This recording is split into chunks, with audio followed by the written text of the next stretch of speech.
বন্ধুরা, আজকে নিয়ে চলে এসেছি আলু পটলের দম। নিরামিষ বানাবো। কিভাবে বানাচ্ছি আপনাদের দেখাবো। কড়ার মধ্যে পরিমাণ মতো তেল দিয়ে দেবেন। কালো জিরে আর জোয়ান ফোড়ন দেবেন। তেলের ওপর সামান্য চিনি দিয়ে দেবো।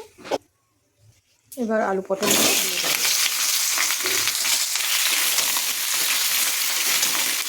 পরিমাণ মতো নুন, হলুদ, লঙ্কার গুঁড়ো দিয়ে ভালো করে কষিয়ে নেব। গোলমরিচ, ধনে, জিরে মিক্সিতে দিয়ে দেবো। আদা কুচি, গোটা গরম মশলা, কেশরি মেথি, চারমগজ, পোস্ত,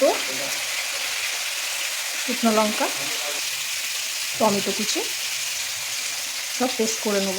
পেস্ট রেডি। একটু জল দিয়ে পেস্ট করবেন। এদিকে আলু পটলটাও ভাজা হয়ে গেছে। এবার মশলাটা দিয়ে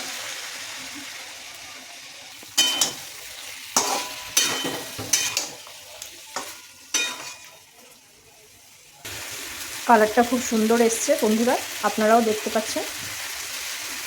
কষাতে কষাতে হাফ সেদ্ধ হয়েই গেছে প্রায়। একটু জল দিয়ে দেবো।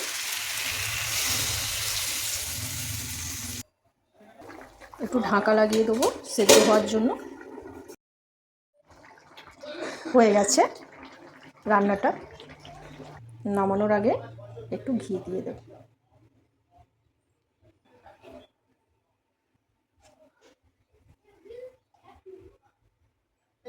দুর্দান্ত খেতে হবে বন্ধুরা, আমি আপনাদের বলছি এইভাবে করে খাবেন। খুবই সুন্দর সুস্বাদু খেতে হবে। আমার রান্না যদি আপনাদের ভালো লাগে অবশ্যই একটা লাইক, কমেন্ট, শেয়ার করে দেবেন। আর সাবস্ক্রাইব করতে ভুলবেন না কিন্তু।